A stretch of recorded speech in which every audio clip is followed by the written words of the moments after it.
Get in the action on the Action Addicts podcast.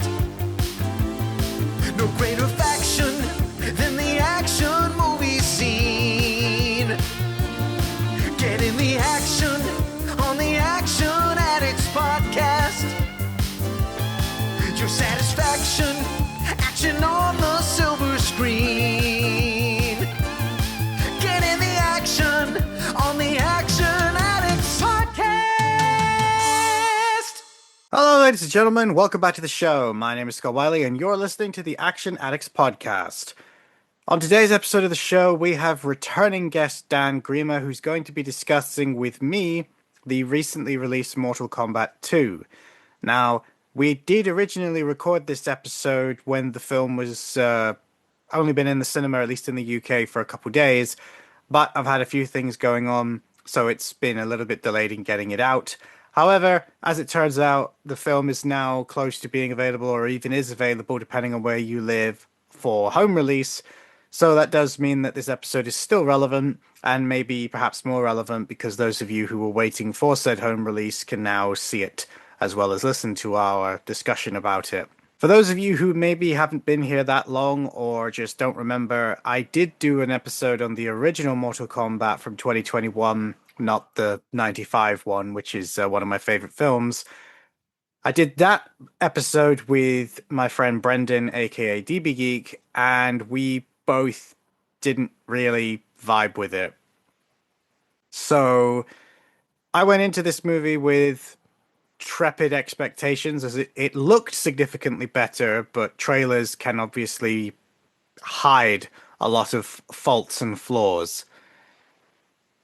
I think it's safe to say that Dan and I had different experiences watching this movie.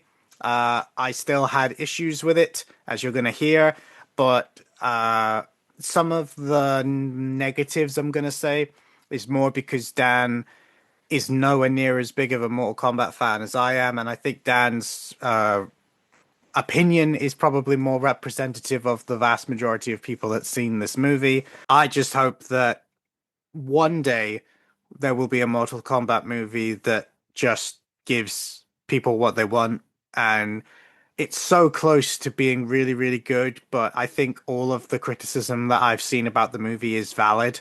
I think it just comes down to how much you care about it at the end of the day. So with that said, guys, I'm going to hand you over to myself and Dan to have this discussion on Mortal Kombat 2.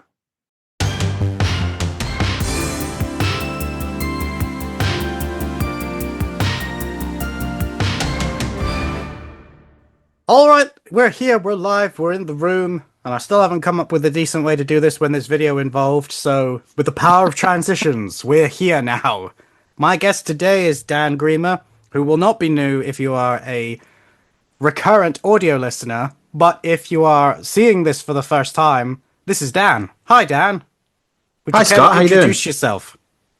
Yeah, I mean, and I'm doing great. I'm hoping, I'm hoping anyone who's listened to this probably knows me already. I am Dan. I host another podcast called Blind Spots, which is Scott's been on multiple times, where people just come and watch big blind spot movies that they've never seen before and come and talk to me about it for about an hour.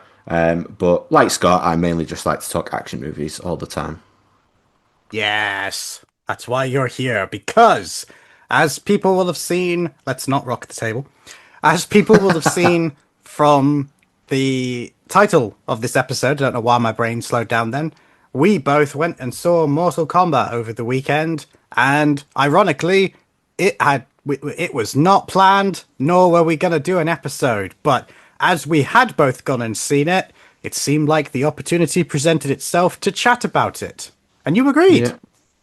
I agreed. I was free, always happy to talk to you, so, why not? Why not? Your enthusiasm is overwhelming, as always. It's nothing personal, Scott. I've had a long week. So yeah, I think we both actually saw this the same day, because you saw it Saturday, right?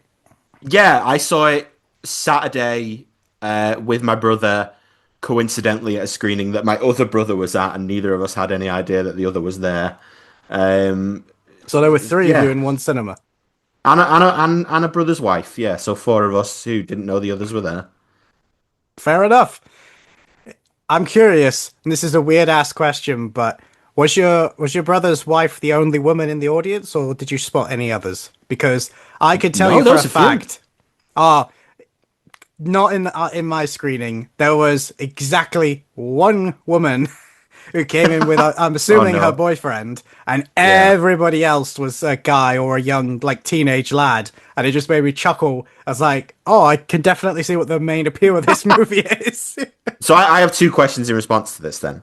Firstly, how full was your screening?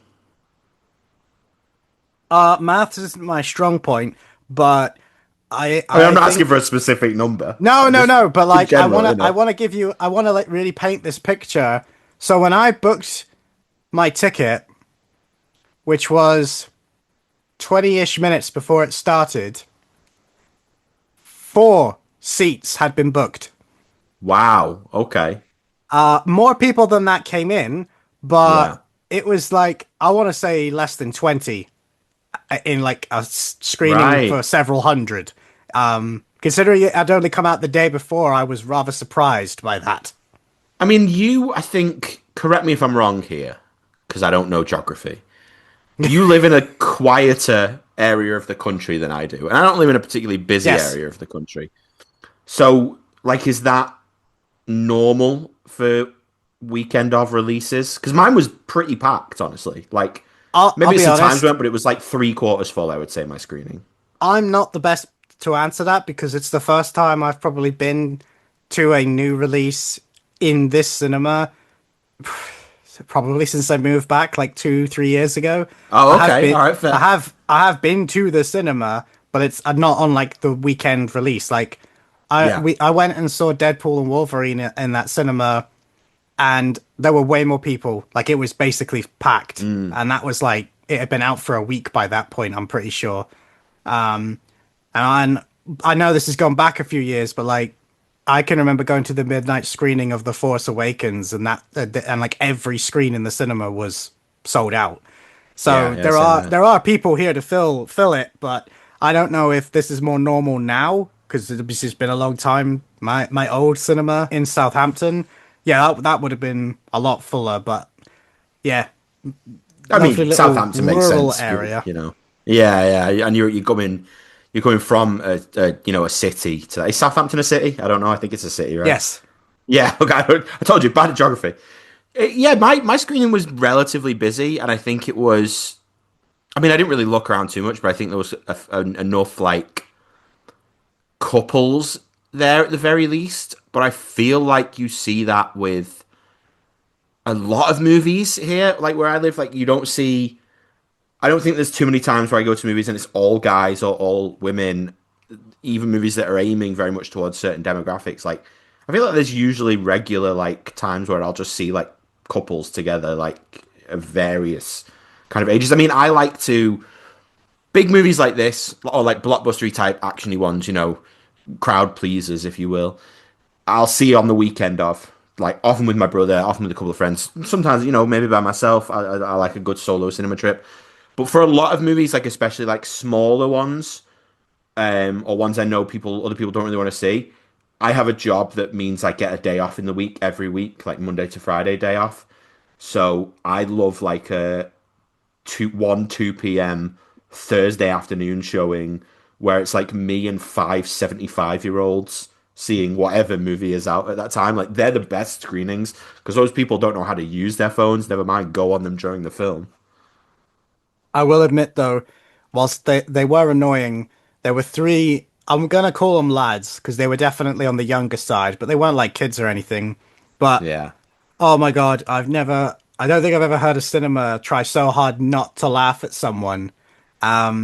They walked in right as the was starting, Yeah. and they were sat right at the front, and two of them found their seat no problem, but the third guy was stood there and he was quite vocal about the fact that he couldn't see, and he was like, where the hell have you guys gone? Oh man. And he was like stumbling around holding all this stuff, and it was pitch black because the certification had just come up and then it Yeah, had yeah, faded yeah, yeah. away.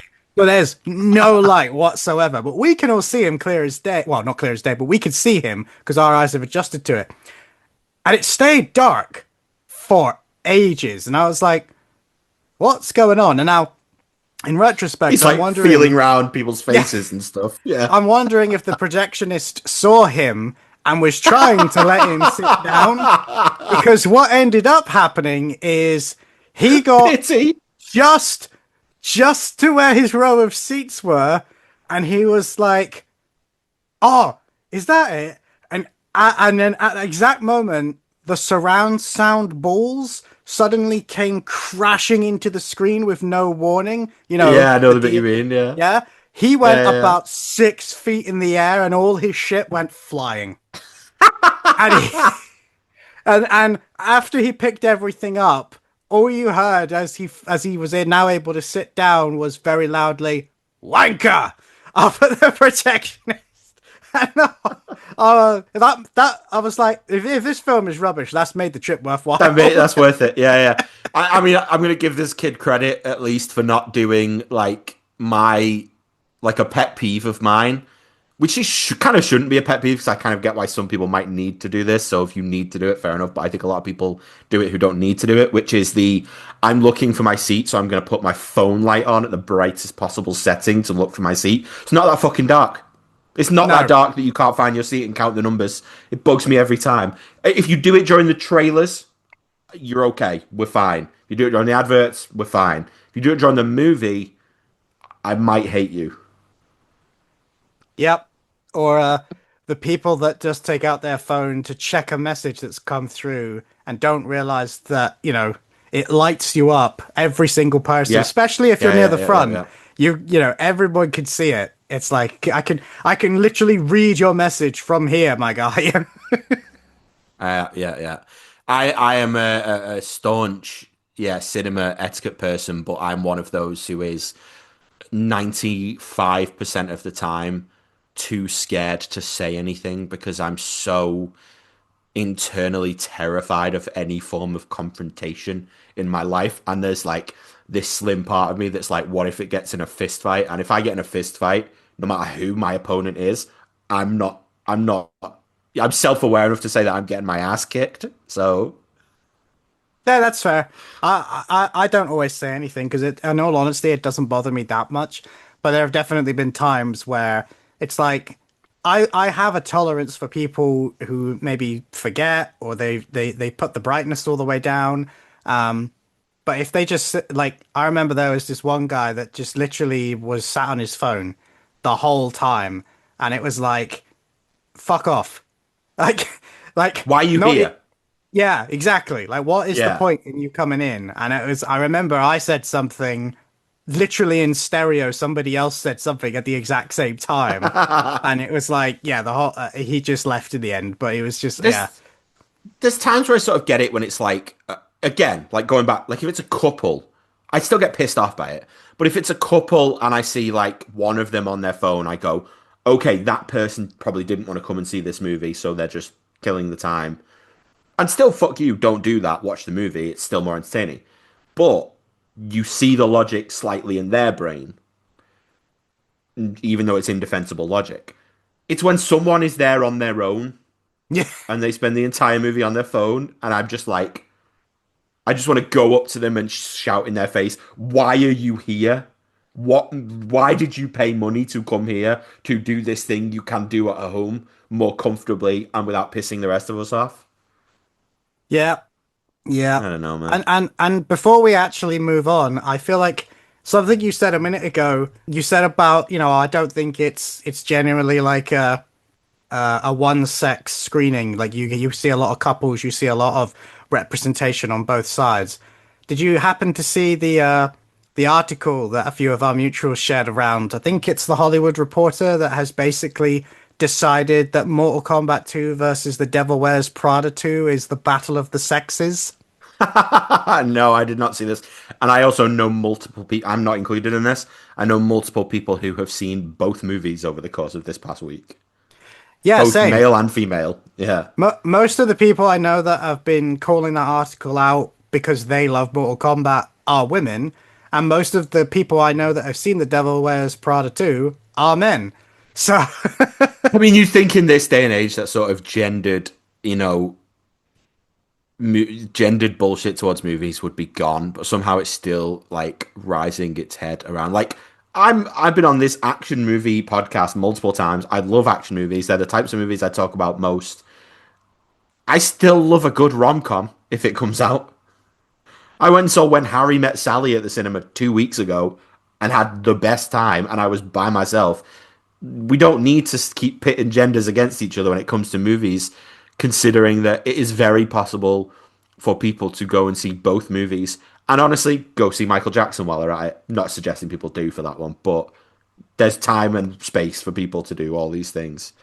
I don't know. It makes me think back to when Oppenheimer and Barbie were pitted against each other, and instead it was like people rallied against it, and it became the thing that you had to watch both. Like that was such a event that so many people took part in, and you think, was that not a clue, guys, that regular people do not care about this in the same way that you desperately are trying to make it out to be? Yeah. And I know that deep down, the person who wrote the article probably doesn't think that either. It's just a catchy headline to get this exact reaction of people talk about it.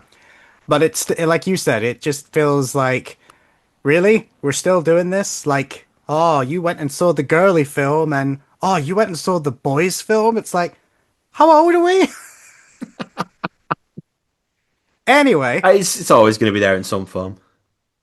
True. So you did go and see the film. What did you think of it? I thought Anne Hathaway was great. Meryl Streep was no, really... the other one. So I'm going to come at this as someone who thought the first one was all right. Like, I didn't mind the first one. I know you and I have a lot of mutual friends who have a, to put it politely, distaste for the first Mortal Kombat movie from 2021. I haven't seen it since it released. I did not see it in the cinema because it was COVID. I paid the extra money to rent it and watch it with my brother at home. And I enjoyed it enough. Like, it didn't blow me away. I've had no urge to rewatch it since. I remember thinking it didn't really have that much I was that bothered with in terms of like story or characters or visuals, but I was basically watching a bunch of video game style fight scenes and I was fine with them, even though the fight scenes weren't exactly fantastic, or at least in terms of how they were shot and edited and whatnot. I felt like this one was also fine. I think it was a slight improvement in areas on the first one, but I basically I described it on my review sort of bit on Letterboxd as there's a way that people describe movies as there's a term that sometimes people will call a movie a 5-star, 3-star movie, which is a movie that is so good at being just a formulaic 3-star movie that it's doing a 5-star effort at being that kind of movie. I think Mortal Kombat 2 is a 2-star, 3-star movie. That's where I'm at with it. Yeah. So I don't know if you might have done at the time or whatever, but obviously we did an episode on the original 2021 Mortal Kombat with my friend Brendan. I remember. And he's too busy to do this. He'll probably respond after this comes out and be like, "Oh, bro, why didn't we do that?" And it's because you never answer your messages, Brendan. That's why. Don't hate me, Brendan. Nah, no, he won't. He's super busy these days. I mean, he was busy back then as well. I think I just caught him at a good point. But yeah, I distinctly remember our main issues not even being the fights, even though, yeah, they weren't all terrific. There were some that were good, but for me, as a huge fan of Mortal Kombat, I just didn't understand why they did what they did with the story and the mess that they made of a lot of the lore and introducing Cole as a brand new character that was in a franchise that had over 60 characters before it left the PlayStation 2 era, which was a long time ago now. I should say I know very little about the video games, so I should say I'm coming at it without. I'm saying all of this for people that don't know. Like, there were, and I'm saying were because I don't know how many there are now, but like Mortal Kombat Armageddon on the PlayStation 2, it's like one of its headline features was it let you play as every character that had ever been in a Mortal Kombat game. There were over 60 of them, many of which have paper-thin involvement with the story. And they introduced 2 new ones. So it baffles my brain that they couldn't find someone to basically fit the role of Cole Young in 2021 because it just seems like Yeah, such yeah. a weird choice. Well, I said when I remember seeing that first movie, and no disrespect to any of the actors or anything like that, like Liu Kang should have been the main character of that 2021 movie because he is Yes. the emotional core of it. The actor is doing a really good job. He's probably the best fighter on screen in that movie. Like it felt weird to me that they didn't make him the center of that. But Well, I thought for what he was given, I remember thinking Lewis Tan did a good job, and it was nice to see him get some kind of actiony leading role.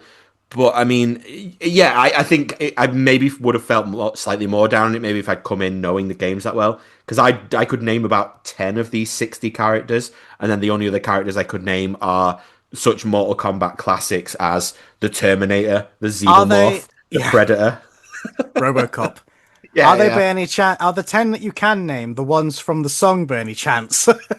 Yeah, I mean, probably, yeah. Yeah. Most of them are in this movie and the 95 movie. Yeah. No, I mean, and that's fine. Like, I made my peace with that before I went and saw it. But when I distinctly remember it felt like Cole was written to try and appeal to the new people. Like, making Yeah, he him was a viewer insert, yeah. well, yes, Of sorts. but no, because he is a viewer insert, but I more mean he was a viewer insert for a very specific modern day person because he's an MMA cage fighter. He's living paycheck to paycheck. He's roughing it. And it really felt like he was the grounded, we're not going to be doing backflips and casting magic spells guy to meet a bunch of people that cast magic and do backflips and will do all this crazy stuff. And I remember at the time feeling like, but isn't that what Johnny Cage has always been? And then who joins this film? Dan? What role does he play in this Yeah, film, Dan? yeah. Basically the main character. Yeah. Yeah, but he also spends a decent chunk of the movie being what Cole was in the first movie. Yeah, essentially. And I'm trying to not wander into spoilers. So for anybody that's listening or watching this, we're not going to spoil anything. When we are, we will make it very clear that we are going to swap into spoiler territory. But in terms of what I thought of the movie, because I realized I started going off on a tangent there, Doesn't sound like I us. I didn't know. I did like it, and I enjoyed my time with it. But it's actually funny. Like I've been thinking about this most of the day. I enjoyed it, but the longer it went on, the less I enjoyed it. And Interesting. and I think a reason why is because a lot of the reasons why I was preferring this movie, especially to the 2021 movie, kind of got lost in the weeds the closer I got to the end, especially when you get to the finale, which again, I'm not going to talk about. But some of what you just said about the 2021 movie, it felt like there was an active effort to fix it. And then it kind of felt like they went, but we're not really going to do that. We're not actually going to do that. It's not really going to be that. And that annoyed me. And then as time went on, it was like, I'm not really sure who the main character is. And I feel like there's an awful lot of threads that came out of nowhere. And by the time I go, oh, okay, we're doing this now. No, we're not. It's over. Does that make sense? Yeah, and I see those criticisms. I don't even necessarily disagree with them, but I actually think I felt the opposite in that I think I enjoyed this movie more as it went. And like I think at the beginning I wasn't that into it at all. Like it felt like there was a lot going on, and I just thought the dialogue in the kind of first half of the movie was bad. A lot of Oh, exposition that just didn't work and felt really clunky. And then I think the more sort of Johnny Cage settled into his role in the movie and the characters kind of gained their status quo, like Shao Kahn doing the stuff he does, again, I don't want spoilers, and other characters, I felt like the story just came a little bit more together emotionally, like the stakes were a bit more there for me in the second half of the movie. And I think that's where, and I think the fights got better. towards the second half of the movie as well. There is a standout fight that I will say when we 100%. get into spoiler territory. It's not really a spoiler if you've seen the trailers, though, so I don't know what you want to class as a spoiler, but... And I think everybody is calling that fight the standout fight as well. I don't think anybody I've seen is disagreeing on this. No, but to be on the safe side, I won't say what it is yet, but... It'd be funny if we're talking about two different fights. Well, I mean, I'm pretty sure we're not, because I think we talked about it already, but... I think we did, yeah. But it's interesting you say that you felt that Johnny Cage was the main character, because I thought that was what the case was going to be going into this movie. But I don't actually... The first half, okay. Because the first 10 minutes of the film isn't with anybody on Earth. Yeah. So it was an interesting thing where, okay, so... Again, I don't know how deep we want to go on this right now, but... I'm going to go a little spoilery because it's the first 10 minutes, as you say. Obviously, the film opens with Kitana. It's like a flashback to her backstory. And so she is a more prominent character, I think, throughout the movie than you think from the trailers. Then it kind of goes to Johnny Cage, and Johnny Cage feels like, for a large portion of that first half, kind of... While he's not necessarily the emotional core, I think he's the main character of that half of the movie. But then I think it becomes a lot more of an ensemble thing that focuses more on its emotional core as the second half of the movie kind of goes. Yeah, okay. I feel like Kitana is the main character of the movie, and for a decent chunk of it, I would actually argue that Shao Kahn gets the most screen time out of all the characters. He gets a lot more screen time than I expected him to get. I'll say that. I don't know how big a focus he is. I don't know how much you see his character in the video games, like if he's a very featured presence or he's just like the final boss at the end of the game. I don't know. So, it's time for Learning with Scott. Classes in session. The original Mortal Kombat, the very, very first one, there was no mention of Shao Kahn. The original two bosses was Prince Goro, who everybody remembers from the 95 movie. With the forearms. And Shang Tsung. He was the original boss. He was an old man who couldn't do anything, but he could shapeshift into all the other fighters. So you were essentially fight the whole cast. He's the ditto of the Mortal Kombat world, if you will. Yeah, he did have his own like fireball move, but it was very limited. Then Mortal Kombat 2 happened, and that's when Shao Kahn was introduced as the real big bad, and he basically regenerated Shang Tsung and said, okay, this is your last chance. But now Shao Kahn, pretty much from that game on, is always the big villain of Mortal Kombat. Right. Now, the M. Bison kind of character almost, who's always back at the end, I guess, Lore people are going to argue with me because there are many, many games that Shao Kahn isn't in. But that will also kind of come back up later. But I'm going to just keep this strictly about the games for a minute, which is that Mortal Kombat 2 technically ends with you killing Shao Kahn. But Mortal Kombat 1 ended with you killing Shang Tsung. And Shang Tsung's in Mortal Kombat 2. Mortal Kombat 3 is Shao Kahn seemingly ignoring the fact that we killed him in MK2, bringing Sindel, who you may be familiar with, back from the dead. Nope. She's Katana's mum. Okay, I am. Sorry. Queen Sindel, yeah. Yeah. And then they invade Earth. Like, full-on invasion. There's no Mortal Kombat. They get angry. They throw their toys out the pram and just decide to do a full demonic invasion. Some weird loophole stuff. But after that, Shao Kahn is always kind of present as the series' main villain, but his status goes up and down with every game. Because MK4 is where Quan Chi got introduced, who's also in this film. And after that, when the games became 3D, they basically kept introducing new villains who were the bigger, scarier, harder version of the previous villain.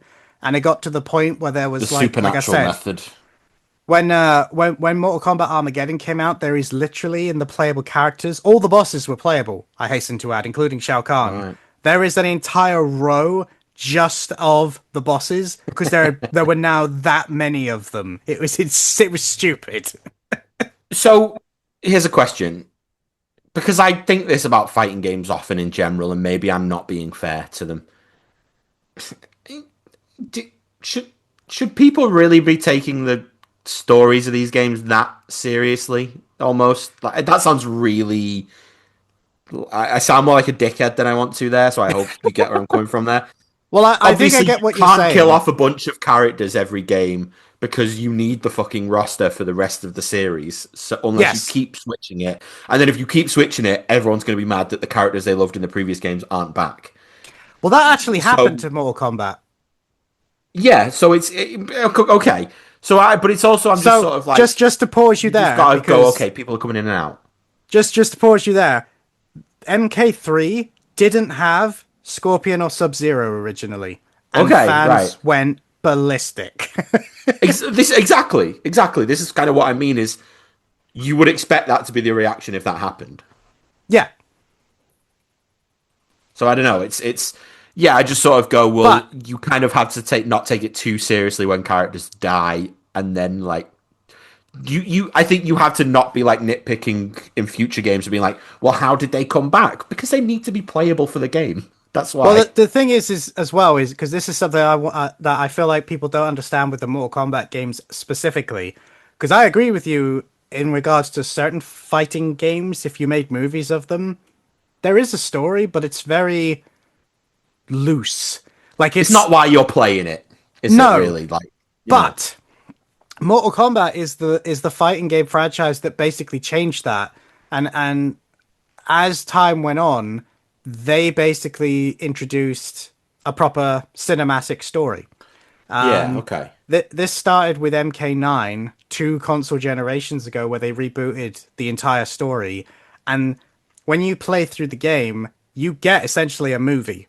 There are Right. fully voice acted cutscenes. There's an actual plot, and then essentially, it looks very basic if you go back and play it now. But what would happen is, at some point during the cutscene, the graphics would suddenly downgrade slightly, and you'd now be playing in a fight, and that was Yeah. how they gave you this really intricate story that retold the original Mortal Kombat games for a new audience, and to basically say this is now what happens. Doesn't matter what any of the other games before this game say.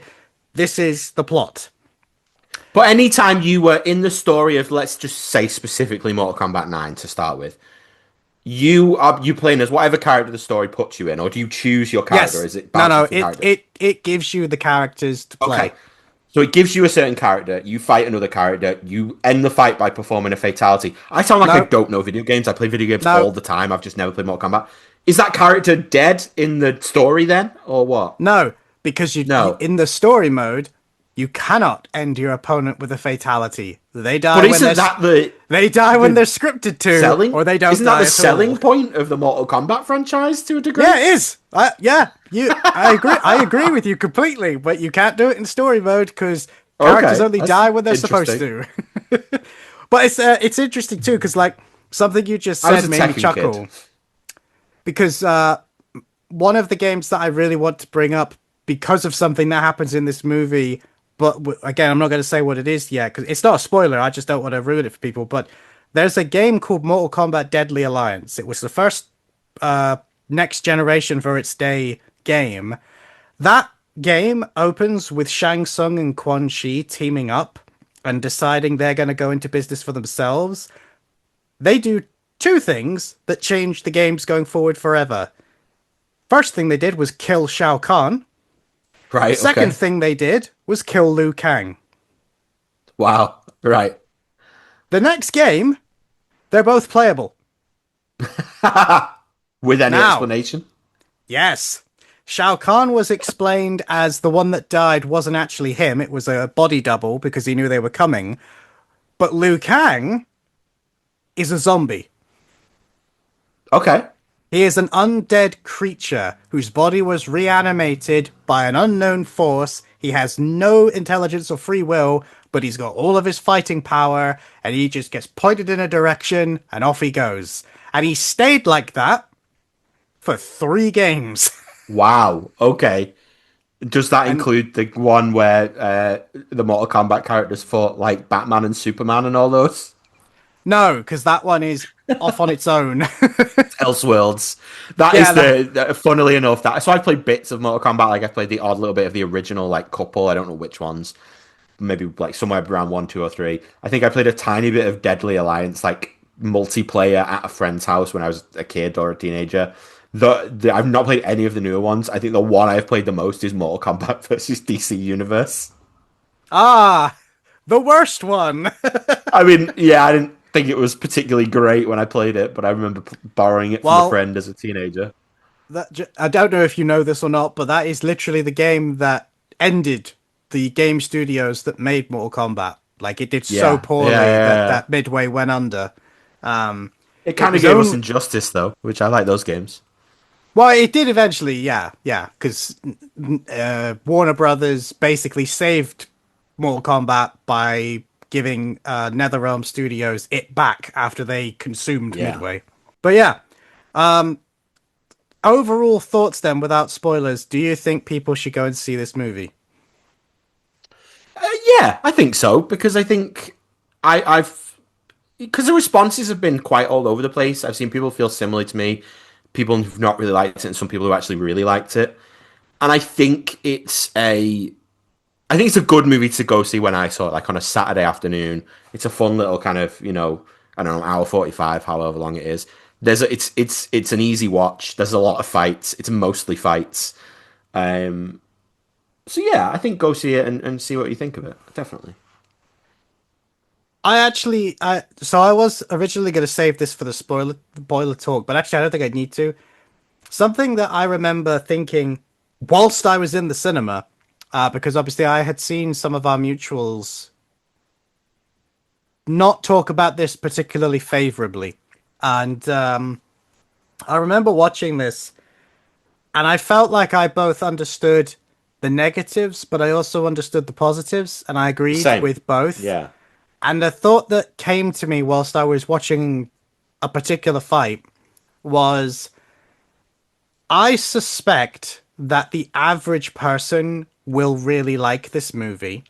I think so And too. Yeah. and that the vast majority of people who are watching this disappointed or annoyed or don't understand what the hype is, probably people like us that have a DVD shelf with Yeah. the best action and martial arts movies from around the world and being surprised that a Hollywood production based on a video game isn't matching the Raid 2 or the upcoming The Furious or insert whatever your favorite ridiculous martial arts gory gruesome movie is here. And Yeah. I feel like maybe people are cheating themselves out of just enjoying it for Definitely. I will themselves. say this: my brother, who I saw it with, thought it was fine, same as me.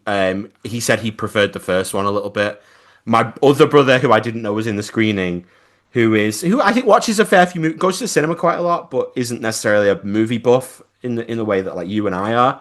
And I don't mean that derogatory. I just mean like he's a bigger gamer than he is a movie guy, and he's a big Mortal Kombat fan. Like he's played all the Mortal Kombat games. He loved it. He said he thought it was 10 times better than the first movie. Yeah, which is what I've heard from a lot of people that play the games, and this is where I get a bit like, I'm a huge Mortal Kombat fan too, and I'm not sure I agree, but I'm glad it worked for you. But Yeah, exactly. your other brother, I can understand preferring the original because something you said at the beginning was that there's a lot of dialogue and very confusing exposition. And the thing that surprised me more than anything is I think this is a really difficult movie to watch if you haven't seen the 2021 movie.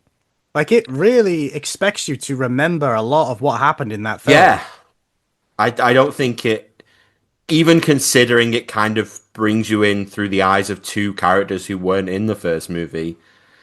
It's not particularly new viewer friendly in that regard. I think I'd agree with you No, there.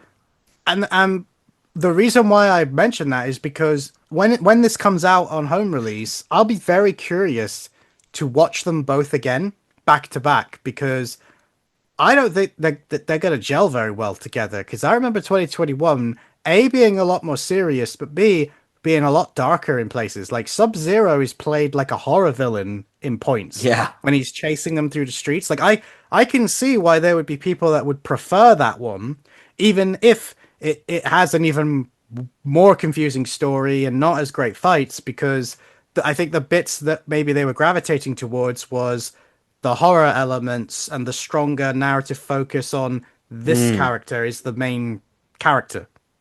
I think it's trying to play both a sequel card and a soft reboot card at the same time, and it never quite gels. Trying to do both of those things at once. Yes, If that I makes agree. sense. No, I agree. Like, I feel like, again, this we won't go into specifics yet, but the returning characters from the previous film feel a little bit, in my opinion, like they get not shafted, but they come off the worst. Whereas all of the new I agree. characters, Yeah. whereas all of the new characters get to shine a lot more. And I feel like that's not, I don't know if that's the way you go about doing it, but then, like you say, there are people that say that they absolutely love this movie, so what do I know? But it's interesting because I think it's a movie that on paper I think should, and again I think we're sounding a little more negative on it than we are. I think we both enjoyed the movie at least to a degree. Yeah. But I think there's definite fair criticisms to make of it that I think you have to address. I think on paper, this movie is right up my street in terms of just being like a lot of fights. You know, Karl Urban putting on sunglasses and saying cool quips, and that's my brand as a movie fan. Is people like that's why I watched like Army of Darkness last year and lost my shit over it because that movie is Bruce Campbell killing monsters and then saying cool shit, and that's most of what I want to see in a movie. But I think it's also like, I think while it achieves that at points, it's also trying to be something else at other points, and I think those points are where it fails a little bit. Yeah. But no, I agree. I did enjoy the movie overall, and I'm glad I went and saw it. But the time has come. This is the point where we will be now talking about specifics. So if you don't want to listen to that, feel free to leave and come back afterwards. But if you don't care or you've already seen it, listen on. But I will not be repeating that warning again. So, obviously, the first and most obvious and easiest thing is the standout fight is obviously, Dan. It's, of course, Liu Kang versus Kung Lao. Yeah. Yeah. Yeah, I mean, I was trying to think of a funny joke answer and I couldn't think of one, I'll be honest. Yeah, what you should have... What... No, see, I was going to make a joke and then I realized you won't get the joke. Okay.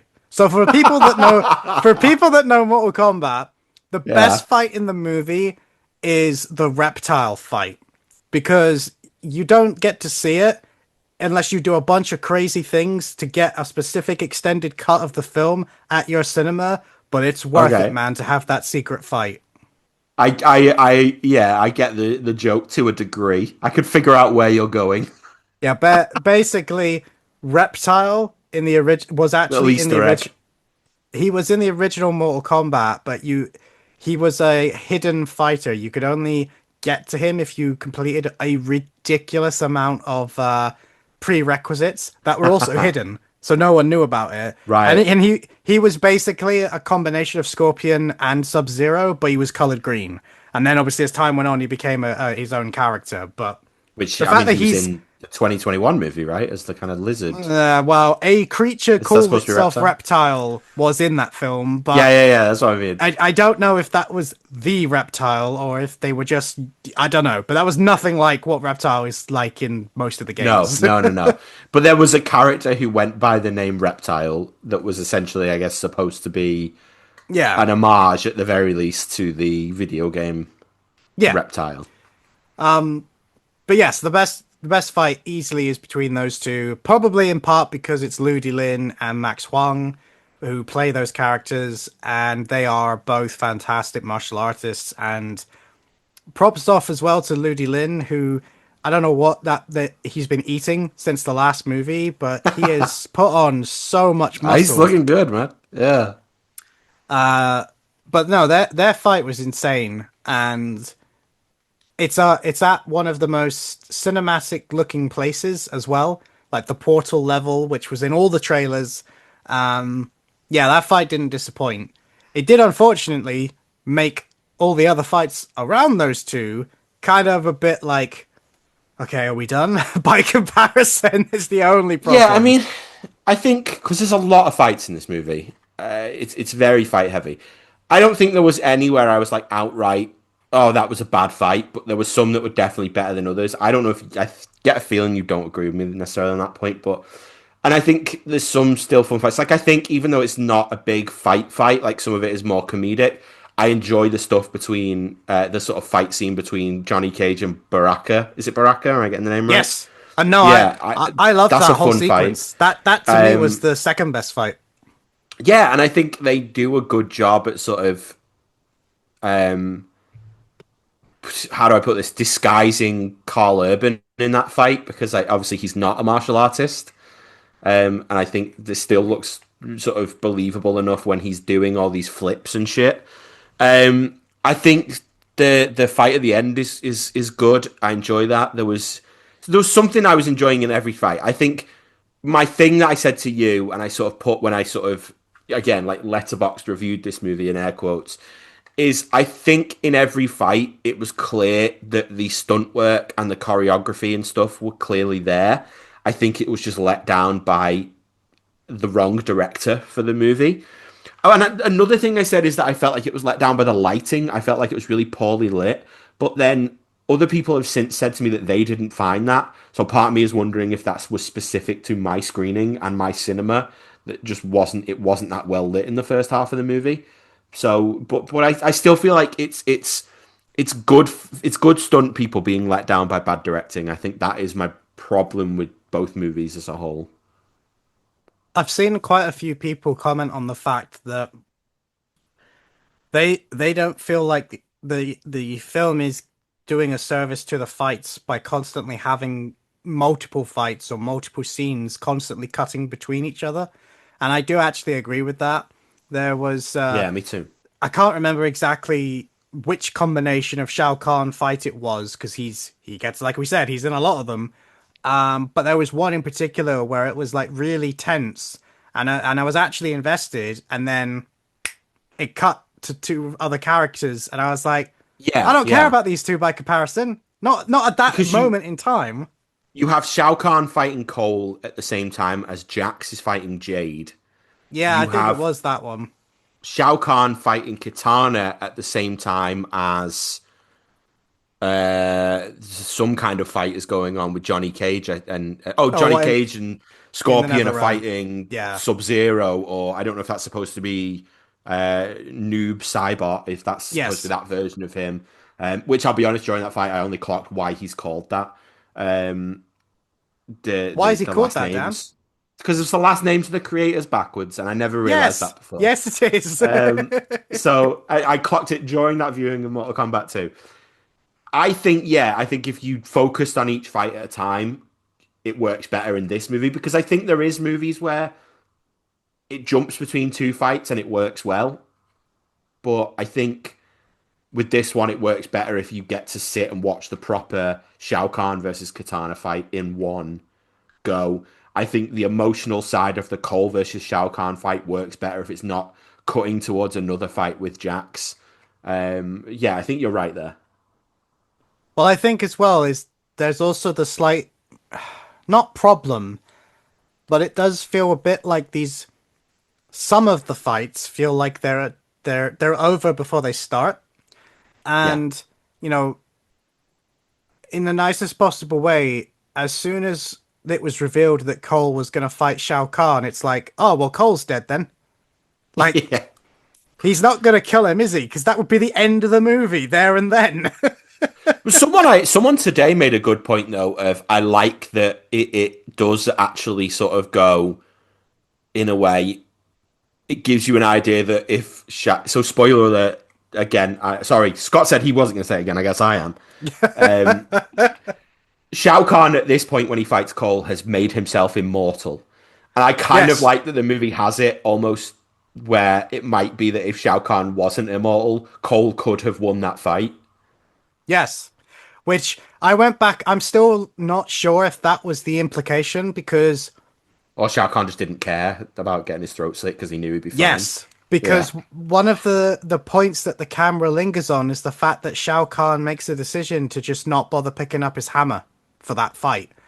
He's got his Yeah. hand, he has his hand hovering over it, and then he's like, he can't kill me, I don't need it, I'm just gonna have fun. You know what?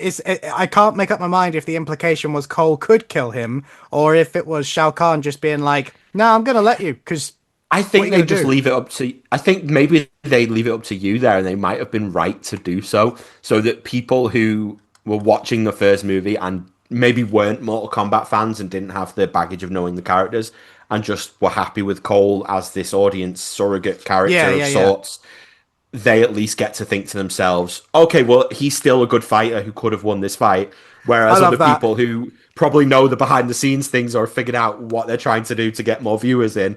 No disrespect to Lewis Tan, who I think is great. They bring in that possibility of sort of just brushing aside the character that maybe Mortal Kombat fans weren't as keen on. I don't know. Well, I do find that funny with what you just said as well. It's like, for those people who really liked the character of Cole, watch him die in agony. No, but yeah. But if they're gonna do that anyway, that's kind of what I'm saying, Yeah. No, I mean, spoiler alert, since apparently we're still saying it. I would be more like, not annoyed, because as I say, I wasn't a huge fan of Cole, but I do like Lewis Tan, so I was actually excited to see what they would do with him for a sequel.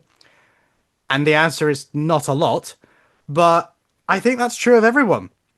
This is kind of where my problems with the film is what does, like, character-wise, Sonya, Jax, Cole don't really do anything. No. When you said about some of the fights just being way too short, before they'd begun, Sonya's big fight is the biggest victim of that. Yeah, 100%. Like, and the fact that they used one of the coolest shots, which is her and Sindel doing the scream in all of the trailers. Yeah. Well, congrats, you've seen the whole fight. There's literally barely anything else other than that sequence of her just screaming at her. Yeah, I mean, it does have a cool sort of end to it. Like the bit of gore is fun, but yeah, other than that fight there's not a whole lot to it. And I also think it's in the most boring environment. I think they make it sound cooler than it is by calling it a pit of spikes, but there's not really that many spikes in there, to be honest.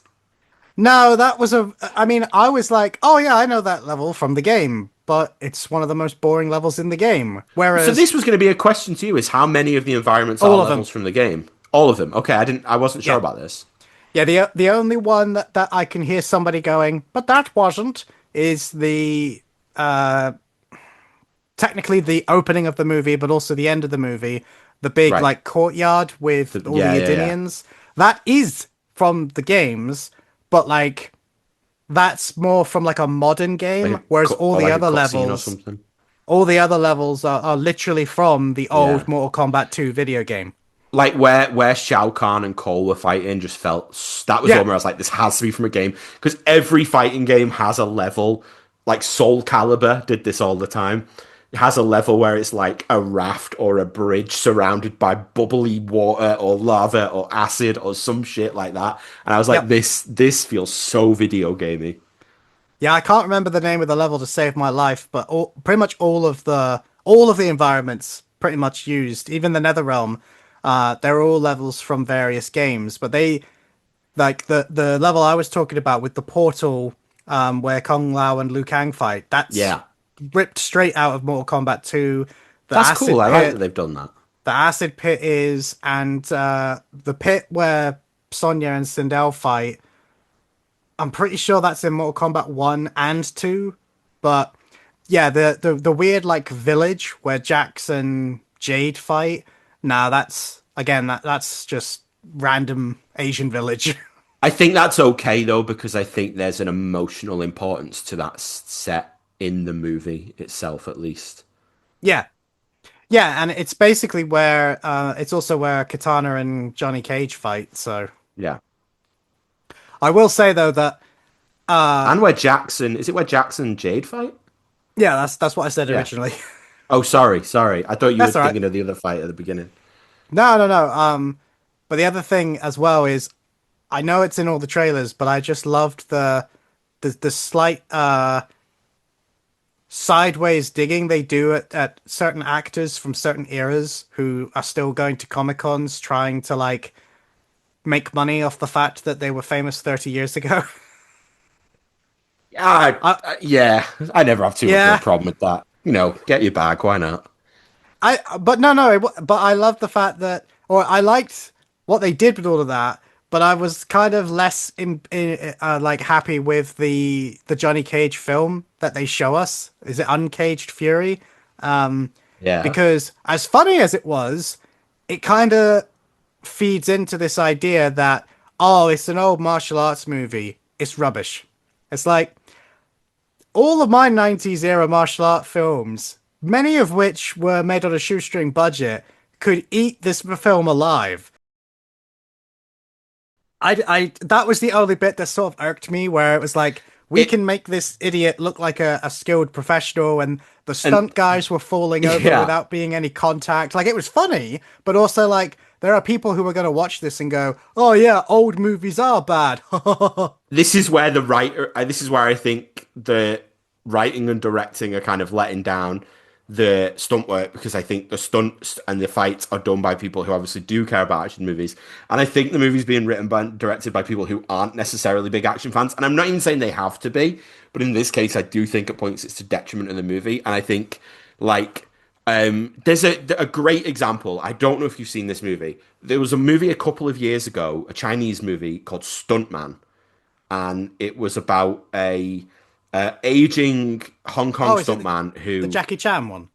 No, it was Stephen Tung Wai was the lead Oh, in it, okay. No, I and maybe I he haven't seen it plays then. he plays a. It's more of a drama, so it's not really an actiony movie, but it's about a guy who in the 80s was a Hong Kong stunt choreographer, action director, who caused a guy to be paralyzed on set, basically, because we all know how dangerous Hong Kong sets basically were. And it's about him being brought on now. He's older in the present to make a new movie.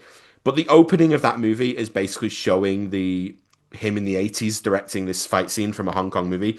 And it feels like for a brief minute you're watching an 80s Hong Kong action movie. And it feels really cool and like true to that. And I think there is a way you can really do that with this movie, where you show, Johnny Cage's 90s movies, and it makes you feel like you're going back to watching like something that like Cynthia Rothrock did in the 90s, or something starring like, Billy Don Wilson. Blanks or someone like that, or Don the Dragon Wilson, or if Gary Daniels, people like that. Like, and I wish Daniel Bernhardt, like I could just name these people for 5 hours. And I wish it had gone more towards that and less into the kind of Hollywood parody angle that a lot of movies within movies tend to go for. Yeah. Yeah, and the thing is as well is, and this is a super specific critique that is not going to apply to most people, but I've already seen Mortal Kombat do this exact thing, because I don't know if you ever watched the Mortal Kombat Legacy web series. No. I've seen the 95 movie, the 2021 movie, and this. Okay, well at some point maybe you should give it a go, because it doesn't take very long, but it's got Michael Jai White, Darren Mm. Shalave, Jerry Ryan, 7 of 9 from Voyager, but it's also got Matthew Mullins and Casper Van Dien, who both play Johnny Cage. Now, Matt Mullins Former plays him Action Addicts first. guest, Casper Van Dien. Yes, and we talk about Mortal Kombat Legacy because Yeah. there was supposed to be another season, but we won't go into that because we can't. But the original person who played Johnny Cage was Matt Mullins, and his in basically every episode of Legacy was about one or two characters, and then they would all slowly like link up. And the Johnny Cage episode was literally this plot line, where Right. he's an actor who, when he was a teenager, was king of the world, and he was on a really popular martial arts kids show where he was a superhero. And yes, they may or may not have implied that he wore spandex and said the phrase "it's morphing time," but we won't go into that. Um, and then he did a bunch of DTV action movies, and then work dried up. And he tries basically to pitch a new like reality show, and it's terrible. And they're like, "Come on, Johnny, what is this? Like, this isn't gonna work." And they give him a bunch of genuinely like good feedback, and he actually takes it on board, spends money, and makes a really like big, well, not big budget, but a much more professional looking pitch for a new series. And they rip it to shreds. And like all these executives think it's a horrible idea. They don't like it. And the show was going to be called You Got Caged. And then as he's leaving, now even more out of pocket, really, really angry, he hears the executives pitching his idea to their current, younger, popular lead actor. And they say, "This is the show, and we want to call it You Got Saved." And he goes ballistic, obviously. But the fact that that tiny little web series managed to basically do this exact same plot line and make a good old like movie stroke pitch, and it was like, really? This is the same thing, but they managed to make something that was still entertaining and didn't just take the piss. Yeah. Because there was a brief moment where the sort of credits for Uncaged Fury come up at the start, and I was like, "Oh, this is cool!" Like it's like it's doing like a '90s action movie kind of thing, Yes. And then it did sort of just go into the sort of parody angle, and Well, I mean, wish it it's just... basically the scene that you saw the other Johnny Cage from the '95 movie filming at the start of that movie, where he goes in and the guys come out. Like all that was missing was him saying, "This is the part where you fall down." And Also, then it does. Dan. I don't know if it was purposely supposed to do the thing where the rocket launcher shoots really low down through a gate and somehow It flies was. up and destroys And then it. goes up, yeah. It was 100% deliberate. So speaking of Johnny Cage, I really liked Karl Urban as Johnny Cage, but I think that's because I really like Karl Urban. I don't necessarily like Johnny Cage, partly because he doesn't get to do a whole lot in terms of like he doesn't get his powers. And what he actually does do is pretty cool. And I love his fight with Baraka and that story that they've got going on. But I feel like I kind of wanted just a little bit of a nod to, well, in general, I would have loved more nods to the '95 movie.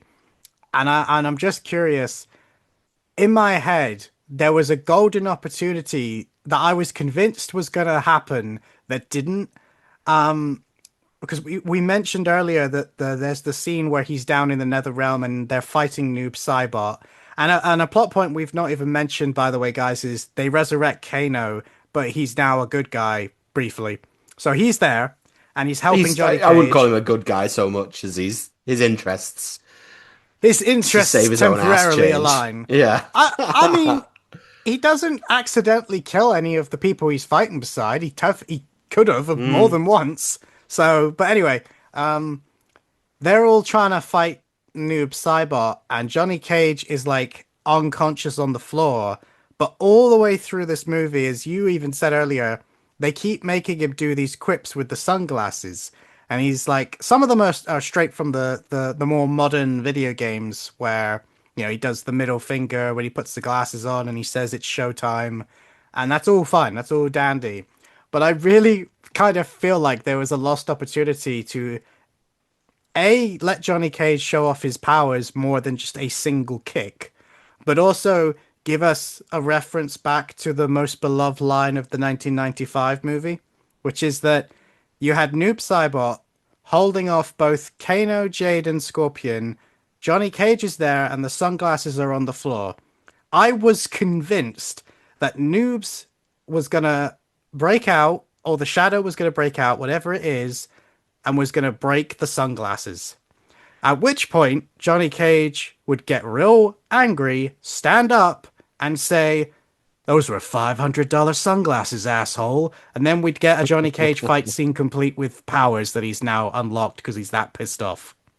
I think I prefer that I would have liked that, but I think I like that he still had his sunglasses when he did his big kick at the end.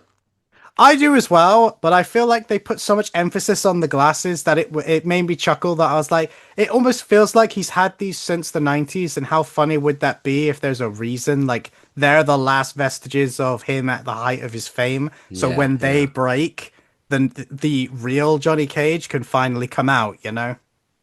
So with the Johnny Cage thing. I'm coming at this again, as I've stated, as someone who isn't a video, isn't someone who's played much of the video games.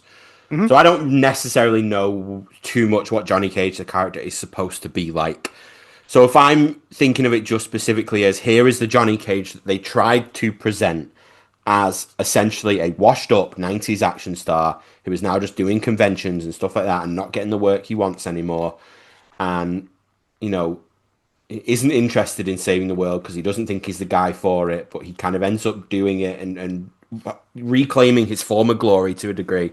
I think Karl Urban did a good job at presenting that. And I Yeah. think while it's obvious at some points that he is not necessarily a trained martial artist, I think there is other points where they hide it well enough and use stunt doubles or CGI or whatever.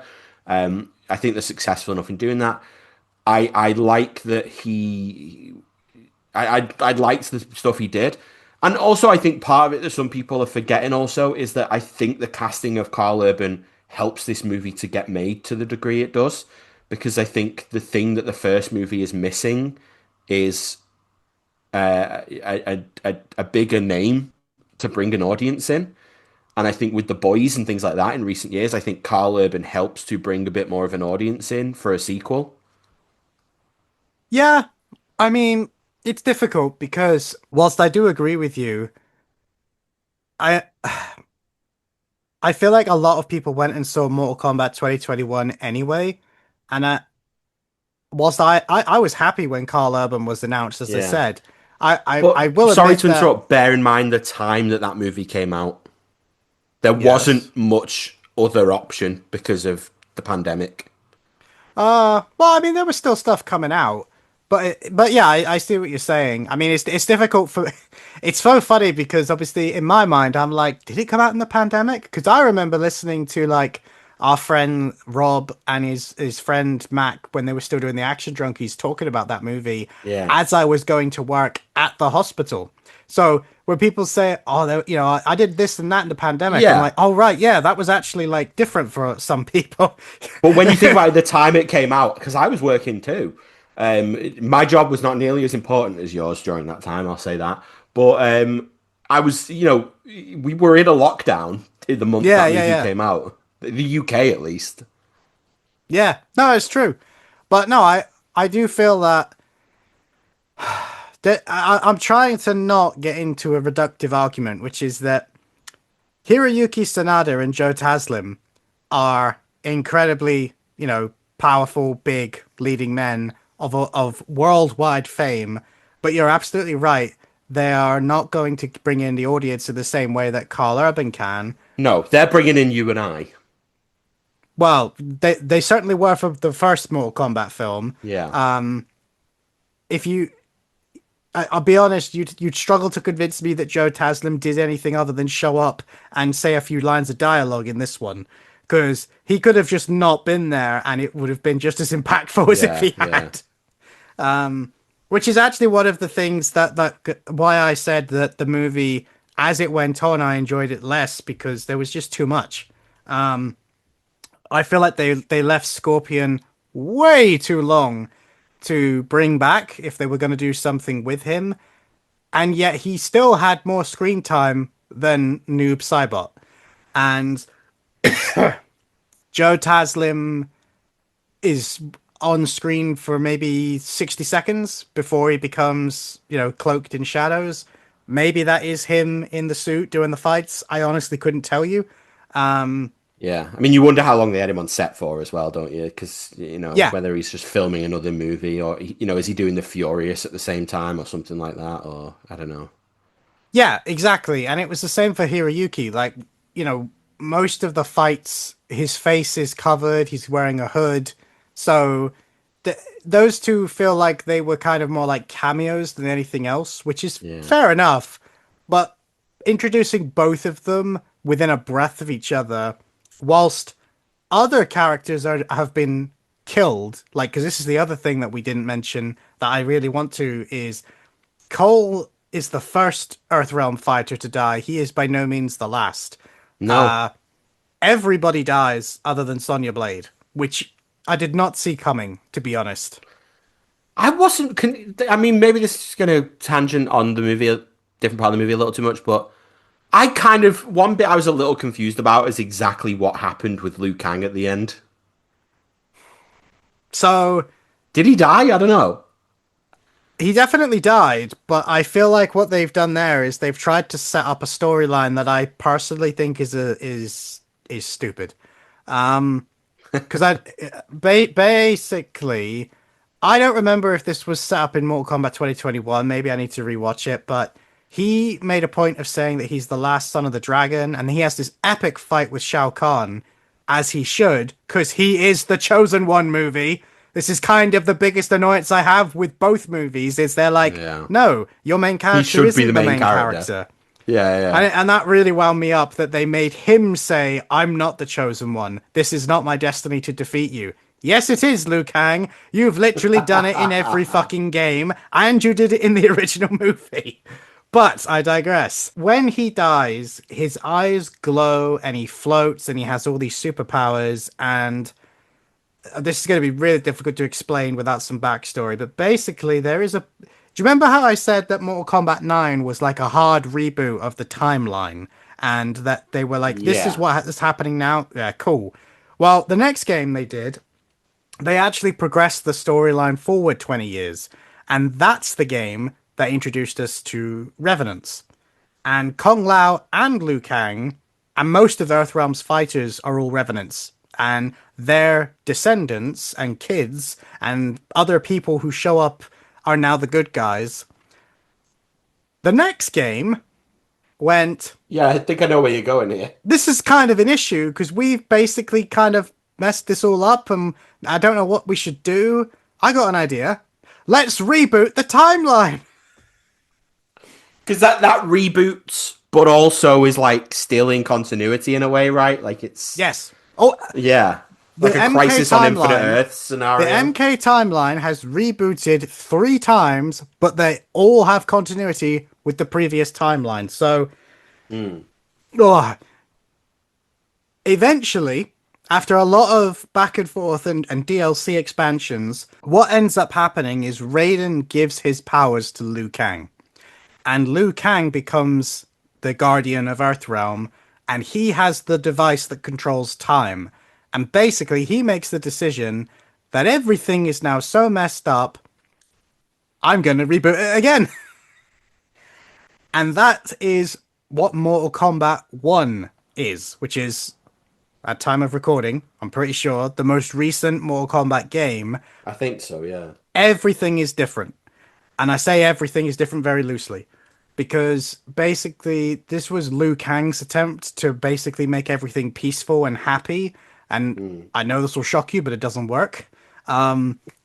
Several of the villains still become villainous, and several people who were heroes in the last game now become villainous, and vice versa.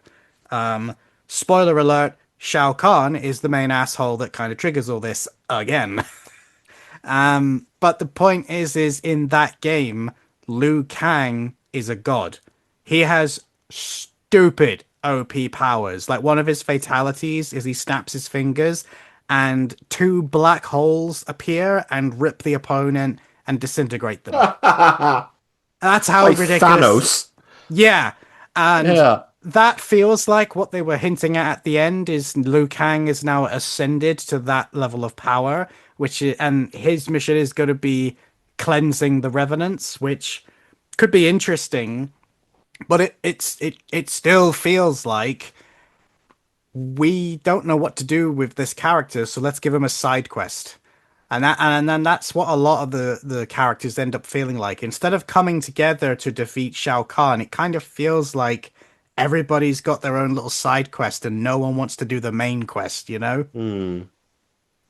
Interesting. It's because it's a weird thing, because it's like, how many times can you reboot the timeline and keep it in continuity before players who are invested in the story feel like none of it matters anymore? Oh, do you know what's even crazier? There are animated movies that are really good, I hasten to add. The last one ends with it turning out that they also have rebooted the timeline, and a different character has control of the device that can do that.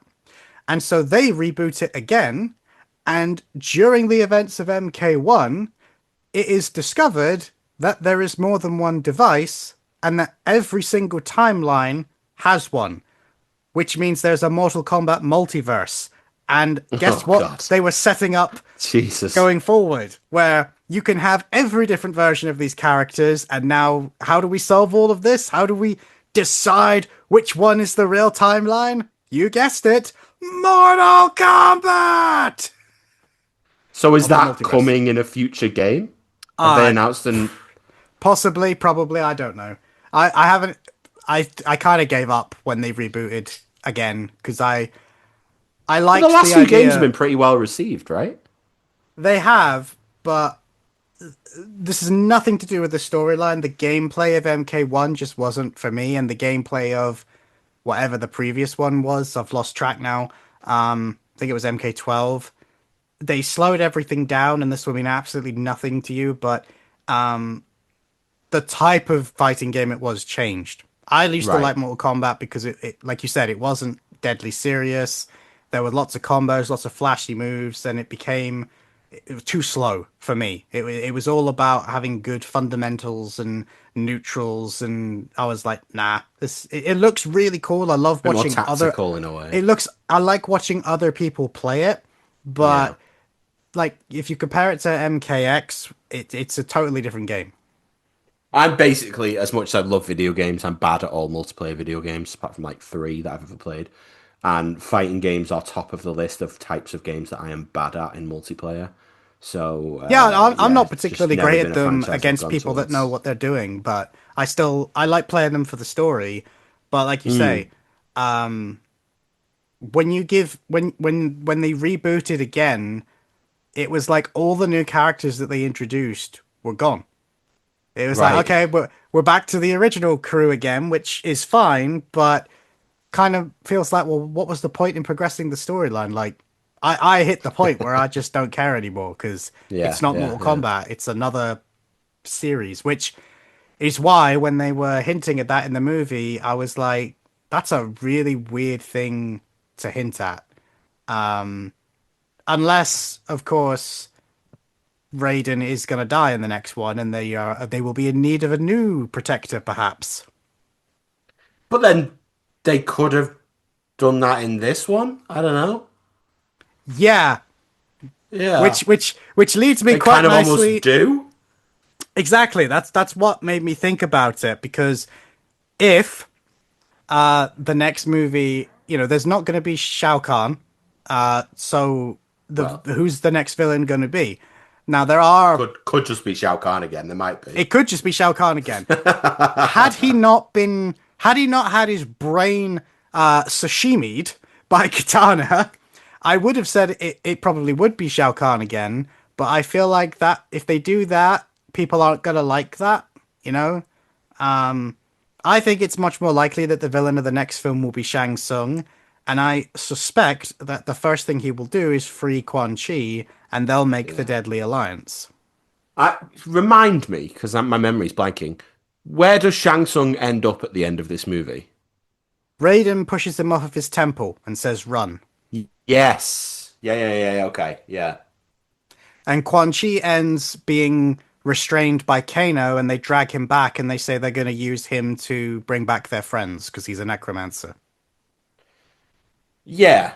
Also, I know he's in makeup and all that, but having a character played by a white guy called Quan Chi still feels weird to me. I think I agree with you, but also half the cast of Mortal Kombat look like white guys, but all have Asian-sounding names. So, I guess. Yeah. I don't like, know. even Shang Tsung doesn't look Asian in some of his models. It's a bit weird. Right. Okay. Fair enough. Yeah, it's interesting to see where they go with because I think the box office seems to have started off well enough that there probably will be a third one at some point. And I'm curious what they do to sort of balance things, because for an audience, and especially an audience who might not be familiar with the games, they have to make sure that it still feels like there's stakes, but they clearly also want to bring back all of the characters that they killed off in this one. I'll be honest. You got to see how they balance that. I don't really want them to bring back all the characters they've killed off, but if they do, they do. But at the same time, and this kind of goes hand in hand with what you said at the beginning about, you need your fan favorites. It's like the only two characters I want them to finally sort out what they're doing is Sub-Zero and Scorpion.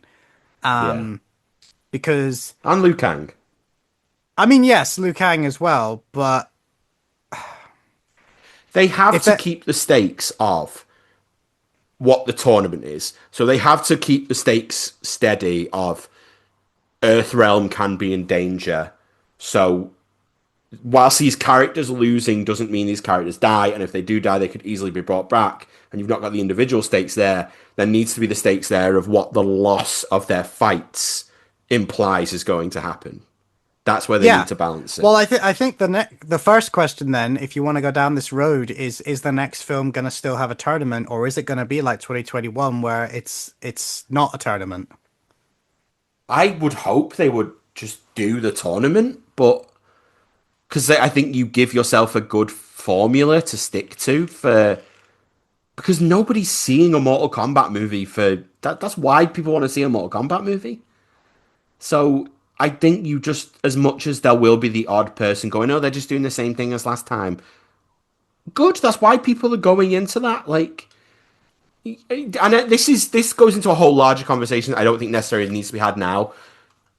Part of me sometimes wants to reclaim the terms of like formulaic and generic, because too many times they're used as replacements for bad, and they're not necessarily bad. Formulaic is good if it's done well enough. I love a movie that is die-hard in or something when it is done well. I don't give a shit that I know exactly how that movie is going to pan out. If the fights are great, the stakes at least feel like they're there to a degree, and the action hero is getting to do cool kills and say the odd quips, John McClane style. Not every movie needs to reinvent the wheel. And I think a Mortal Kombat franchise, more than anything, is a franchise... I'm getting animated here. Is a franchise where you don't have to reinvent the wheel. It's okay just to be... We do fighting tournaments, and if we lose this fighting tournaments, Earthrealm is fucked. I think it's okay for it just to be that. The problem is, I sort of agree with you, but I just don't see how you can do another tournament without... Okay... What would you do next then? Because you've killed the big bad guy and Outworld's gone. They're not a threat anymore. They can't challenge Earthrealm. So who are they going to fight? I mean, this is where you know better than me, is that you're saying they bring in other bad guys in the future games. And presumably in those games, it's still the tournament, right? No? Nope. Okay. No. Maybe this is where my lack of background knowledge is fucking me up a little bit here. So the problem is that the idea of Mortal Kombat as a tournament pretty much only lives in Mortal Kombat 1 and Mortal Kombat 2. After that... Oh, shit, okay. My argument's going to pieces. Yeah, after that, it's basically just people fight because that's what we do. That's what the games are, and we find narrative excuses as to why.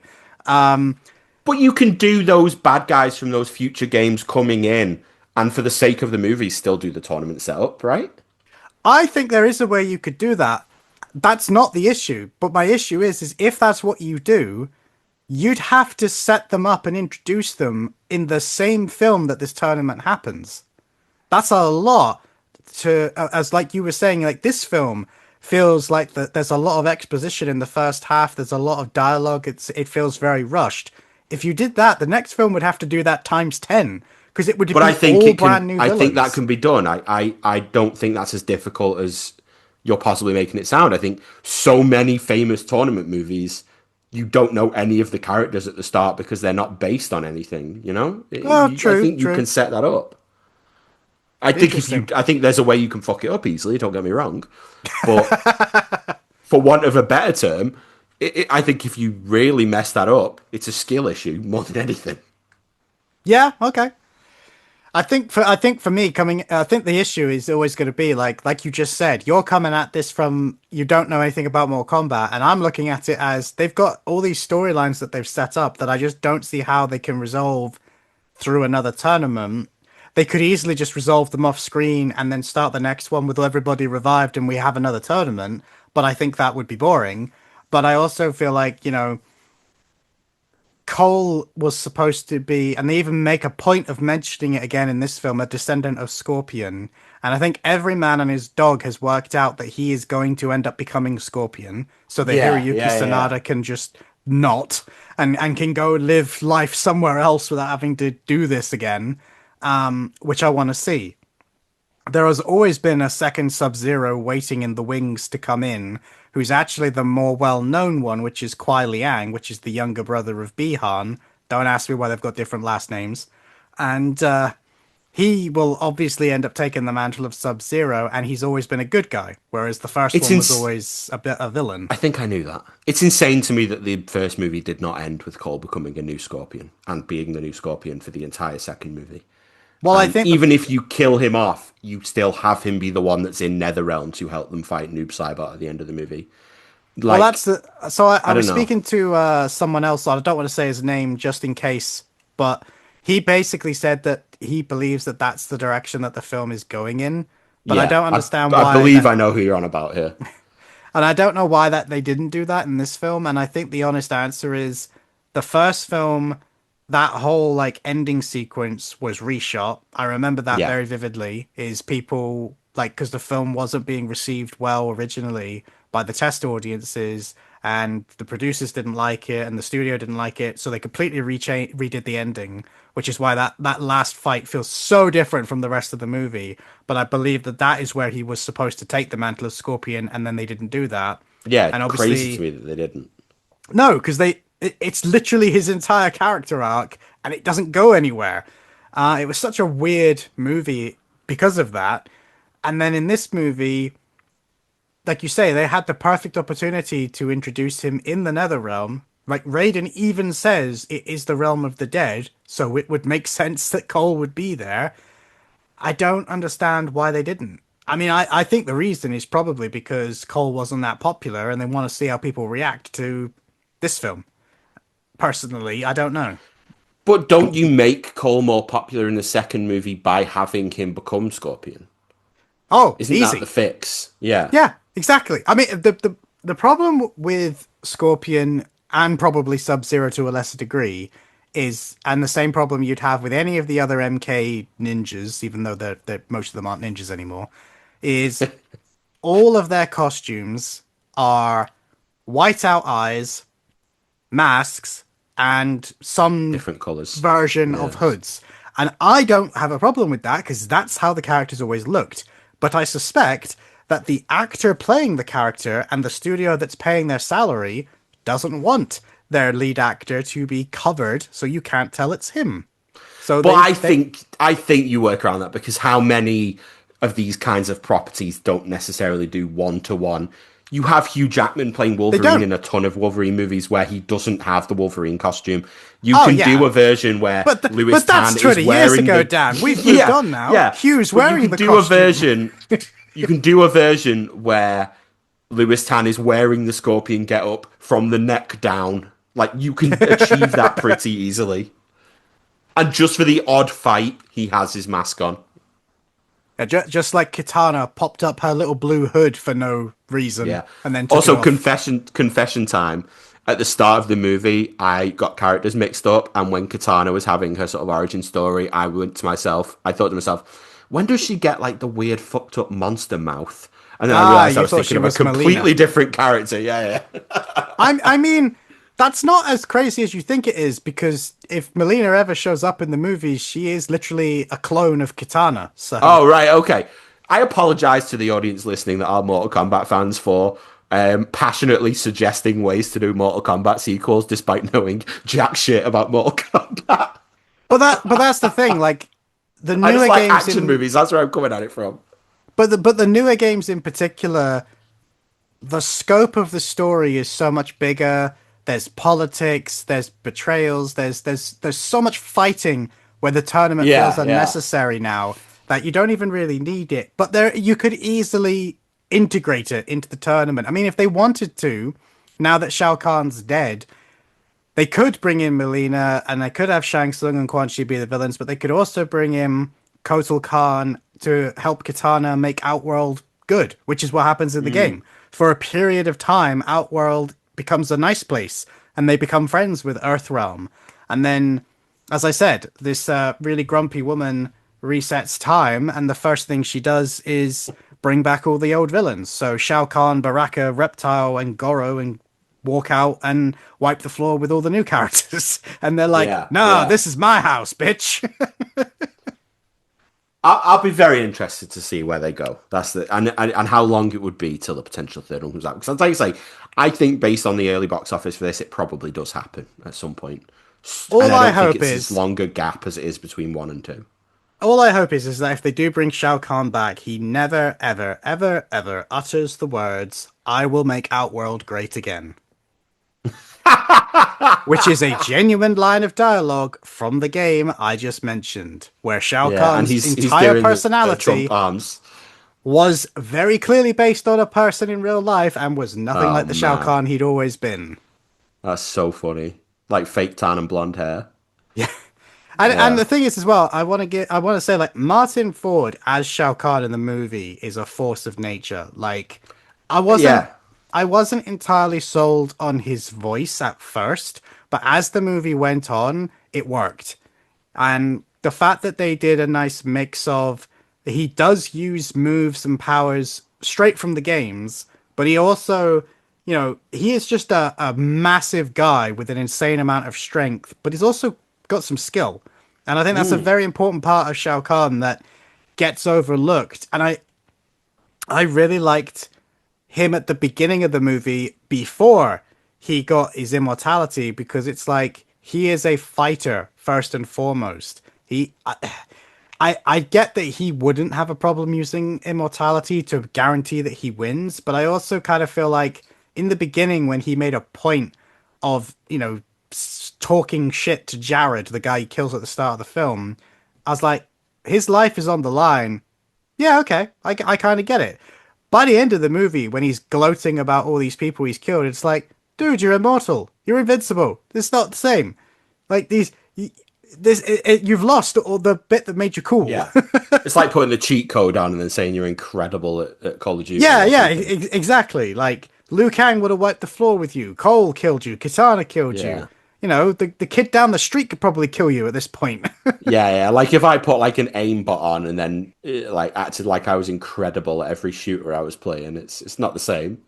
No, and but it made it more satisfying when he did eventually die. I think, and I will say I did like the fact that even after Kitana had slit his throat, he was still like, "I'm sorry, I didn't hear no bell." Like Yeah. I was so happy that they didn't just have him die from like one move. Like, yeah, okay, that sort of redeemed him a little bit. Yeah, he's good. He's good. He's a good villain. Because I enjoyed him. I'd recently watched Undisputed 4. I saw that a few weeks back, and I enjoyed the fact that he basically plays Bane from Batman in that movie, and he does a really good job at it. And I enjoyed him in this too. So I kind of hope we get to see him do some more actiony stuff coming up. So I guess the final sort of wrap up question from me is: there's another tournament fighter movie coming out in the not too distant future. Yes, which I saw the trailer for at the cinema yesterday. I assume Oh, you that did was too. weird. I did as well. I was like, that's Yeah. so weird to go and see a Mortal Kombat movie and see a trailer for Street Fighter. Like, you two are literally mortal enemies. Yeah. What do you think the Street Fighter movie is gonna do better than Mortal Kombat or not? I don't know. I think I'll come at this from a personal angle. The first trailer I thought looked fun, but a little weird, and I don't think I quite expected it to be as silly as it's going to be. I thought it was going to be a very straight-laced take on it. The second trailer I saw, I think it looks fun, and I think it looks like it's trying to be fun. It's going for a different angle to Mortal Kombat. It's trying to be over the top, campy, fun. Like, that's what it's aiming for. I don't necessarily know if it's hitting in all the places. I think parts of it are an argument for why video game comic book costumes don't always translate to live action. Like, I think 50 Cent looks fucking ridiculous in it. And Cody Rhodes' hair looks fucking ridiculous in it. I don't think they're translating to live action, even with what they're trying to be. But I think parts of it look fun. Like, I'm glad Andrew Koji is getting work, and he's going to probably be the highlight of the movie. I have no strong feelings towards Noah Centineo. I think he's fine. I haven't seen him in anything that's blown me away. Obviously, he's also about to increase his action work playing John Rambo. I'm looking forward to it, but I'm also prepared for the possibility that it's bad. I'm prepared for both outcomes. That's where I'm at. I don't know where it's going to be at the minute. I know it won't happen, but I think it would be so funny if both of these movies try really, really hard, don't really have that much success, and then out of nowhere, like a Tekken movie just shows up and just explodes at the box office. I mean, it can't do any worse than the last Tekken movie did in terms of people watching it. I mean, I never saw that movie, but nobody speaks about the Tekken movie anymore, do they? Really? No, you know. Well, there's more than one, believe it or not. It got a sequel. I know. I don't think I can tell you a single movie as well, from memory. I still haven't seen among our community the fighting game movie that is very lauded, which is Dead or Alive, mainly because it's just not available anywhere anymore in the UK. Is it not? I don't think it's streaming anywhere. Otherwise, I'd have probably watched it by now. Okay. Because I know we have friends who love that movie, and I don't know if you're included in those people. Obviously, it's directed by a Hong Kong legend, so I expect to enjoy it. If I wasn't so behind on my editing, our episode on it would already be out. But yes, I will see it at some point. I love that movie. I'll be honest, I didn't love it when it first came out in terms of like the way it was marketed, put me off of it. And then when I finally watched it, I was like, this is hilarious and fun. And it's also got really good fights. Yeah, and I think it's an interesting one that I think I'd watch it now and probably love it and like talk to all you guys about it that I know love action and how good an action movie is. But I also think it's a movie that if I like went into work and I was like, oh, I watched the Dead or Alive movie from 2006 last night, and people just looked up the poster of that movie, they'd be like, Dan, you fucking pervert. Yeah, I mean, this isn't much of a spoiler, but 365 movie girl, Zoe Elizabeth? No, I'm not familiar. Oh, I thought everybody followed her in our mutual circles, but fair enough. No, but she's the one that does Dead or Alive with me, and she did the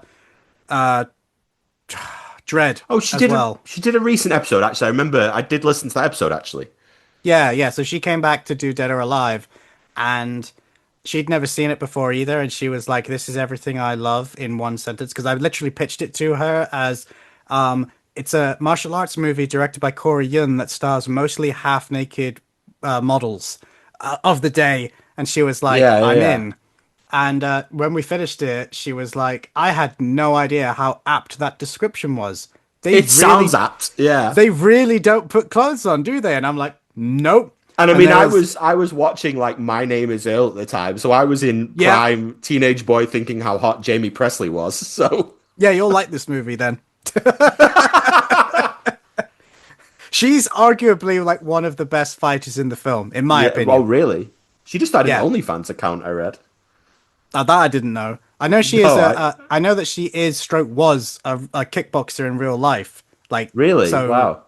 Yeah, I mean, I don't think she was like a competitor, but I think she has done that since she was young, so she had an advantage in that regard.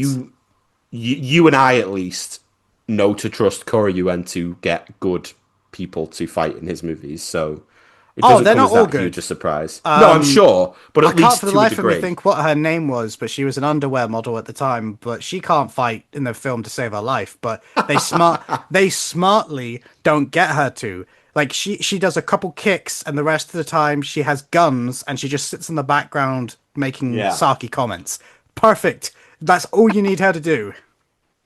If it works, it works. I will seek out that movie at some point because I know at least it falls into a very specific camp that comes up quite often amongst our friendship circles, which is movies that the casual audience do not care for, but our friends absolutely adore. A lot of which came out around the mid-2000s.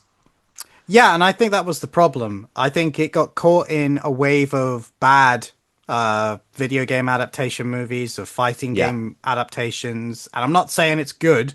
I'm not saying this that you're missing out by not having seen it, but it definitely ticks all the boxes that the Dead or Alive franchise is known for. Let's put it that way. Okay. I'll get there. And I will see the new Street Fighter movie. And I think this is surprising to people who know me, I haven't seen the Jean-Claude Van Damme Street Fighter movie. I knew you were going to say that as soon as you started that sentence. Yeah, I will watch that at some point. Hey, Dan. Probably quite soon. Would you say that that's a blind spot? I would say so, yeah. So what I'm saying is, shall we fix that on your show? We might have to. But it's, I think I've got a few of these that I need to watch. I've seen Mortal Kombat 95 and I think it's a blast. I never saw Mortal Kombat Annihilation, which I've heard is... to put it lightly, abysmal. Okay, I know what we're going to do at some point then. Oh Jesus! All right. I guess it gives me a good reason to watch it. I've heard nothing but horrible things. I mean, would it surprise you to know that? Jesus Christ, my brain has had it. Who did I interview, Dan? That does the fight choreography for all of Donnie Yen's movies? Kenji Tanigaki. Thank you. Would it surprise you to learn that Kenji Tanigaki worked on that movie? Really? Wow. Yes, as did Tony Jaa, and basically every major martial arts guy that went on to become successful, because they flew his stunt team from China to work on Annihilation. How does it turn out to be what I've heard it is then? Because I didn't listen to them? No. The fights are fantastic. Like it is an hour and a half long episode of Power Rangers, complete with whoosh noises. But that's why people don't like it. It has nothing going for it other than fights, terrible acting from certain people, but also the real reason why it gets such a bad name is because of the visual effects, which are right. awful. And part of the reason why they're awful, which only came out fairly recently, is they weren't even finished. Right. Okay. Allegedly, according to one of the people that was working on the visual effects, they showed a rough cut of the film to the producers and said, "This is where we're at right now. Obviously, we're not finished." So we're gonna do more. You're gonna take this away and tinker a little bit. They looked at it and went, "That looks amazing, and our test audiences really love it. We don't need to spend any more money. Release it now." So really, the moral of the story is Hollywood executives are dipshits. That's where we're at. Yeah. Now, don't get me wrong. I ain't saying the film is... I don't think the film would have been a rip-roaring success because the only returning actors is Liu Kang and Katana. Everybody else, they had to recast because nobody else wanted to do it. Right. But with the exception of Raiden, I actually think the new people are really good. So on that bombshell, I guess we're done talking about Mortal Kombat 2026. Yeah, and may I say that it might be the most on-topic episode you and I have ever done? Yes, timely as well, because the movie's only been out a few days. Definitely, and very ironic considering I recorded a podcast earlier today about the movie The Third Man, the Orson Welles starring noir from 1949. And at one point, I started a conversation about U.S. Marshals. Yes! I'm afraid I'm not on the U.S. Marshals is good, actually, team. So I don't care. You'll be a little disappointed. No, I told you before. I'm sticking to my brand, conversationally. If I cared about that, I'd have disowned you when you said that 13th Warrior wasn't that good. Oh, yeah. Thankfully, Matt Bledsoe was there to back me up on that take. My favorite bit, because I for those that don't know, I mean most probably do, but if you're new here, there's another podcast run by a friend of ours called Ewan. He runs a podcast called We Love Dad Movies, and I did an episode with him on U.S. Marshals. And my favorite bit of that entire Good episode. conversation was Ewan is 100% same as Dan. He doesn't think it's as good as the first one, which is absolutely fine. The Fugitive. I mean, what Fugitive is? is a fantastic film, Yeah. but he started listing all the reasons why he doesn't think US Marshals is as good, and they all stem from the fact that Wesley Snipes wasn't the right person to cast, and they spend way too long of the film trying to make you like think he's guilty. And I went, stop. What? Everything you just said is why I like the film. And he was like, what? And I said, this. let me point something out, because you are coming into this with one very big assumption, which is that Wesley Snipes is innocent. Well, yeah, he is. Yes, he is. But why do you know that? Well, because I've seen the film before. Yes. And did you know that the first time you watched it? Yes, I think I did, because, I think I just knew. Right. Now imagine that you're watching this film and you don't know that. And now imagine that Wesley Snipes is the villain who has played villains in other movies, who has also played heroes in other movies. And the person who's actually the bad guy is Robert Downey Jr., who hadn't played villains. Yeah. Now, rethink what you just said, and do you still think that this is bad? And he was like, oh shit, what have you done to me? I don't know. People talk about US Marshals in 2 separate podcasts today. I am enhancing my brand to its full potential. This is in the Mortal Kombat world. My dragon mark would have gone off and unlocked my powers at this point. Yep. It's showtime. I wish I had some sunglasses to put on right now for the video. Never mind. I will say as well, I did like the end shot of all of them walking towards the camera. That was a nice little group photo it was moment. Fun little team shot ready for some action for, a third movie. I don't know if there was a post-credit scene. I didn't stay through the credits. There was not. I Googled it because I wasn't going to sit there any longer than I had to, because it was like 10 o'clock at night and I started to walk home. Right. So they were like, Google said there was not, so I was gone. I watched the fun part of the credits and then we stood up and left. Fair. Well, Dan, where can people find you online if they have been captivated by your thoughts on US Marshals? You can find me at Dan Greamer 92 on Blue Sky, at Dan Greamer on Letterboxd, and Blind Spots podcast on Blue Sky. And then please come and listen to Blind Spots itself. Scott's been on a few times. I'll have to get back on, Scott, because you've not been on for a while. No. Scott's done I think 4 or 5 episodes with me now. Yes. Don't ask me what we did. I can always remember we did Lincoln, but other than that, I'm drawing a blank. We did Lincoln, There Will Be Blood. Yes, There Will Be Blood. We did something, I can't remember. We did Top Gun. Oh, and yeah, I think we did a 4th one. I feel like you've been on the show 4 times. Maybe it has only been 3. I thought there was a 4th somewhere. I think we talked about it, and I think it's not helped that a lot of the times we end up doing like double billings where like we did Lincoln for your show and Abraham Lincoln Vampire Hunter for mine. So it kind of feels like we've done more. A really funny double feature for us to have done. I enjoyed doing that. You have been on something else, right? At some point. Oh, we did The Hangover. I forgot about that. Oh, The Hangover. That's right. We did. That was the last time you were on. That was a few months back. Yes. Cool. Well, with that said, guys, all that remains for me to do is to hand you over to the Me of the Future to tell you what's coming next. I'm pretty sure I know what's coming next because it's been the thing that's been coming next for the last 3 months and I still haven't edited it. But maybe, just maybe, the times are a-changing. Thank you once again, Dan, for coming on, and I hope you enjoy the rest of your evening. You're welcome. And with that, you've reached the end. Thank you very much for watching or listening. And hopefully, in the not-too-distant future, you will see my interview with Tatiana Neva on her new film, Prey of Wrath. And then we shall have the episode with Lindsay for the zombie flicks. And we will also be having Mike back to talk about Man of Tai Chi. But that's it for right now, and I shall see you in the next one. On the action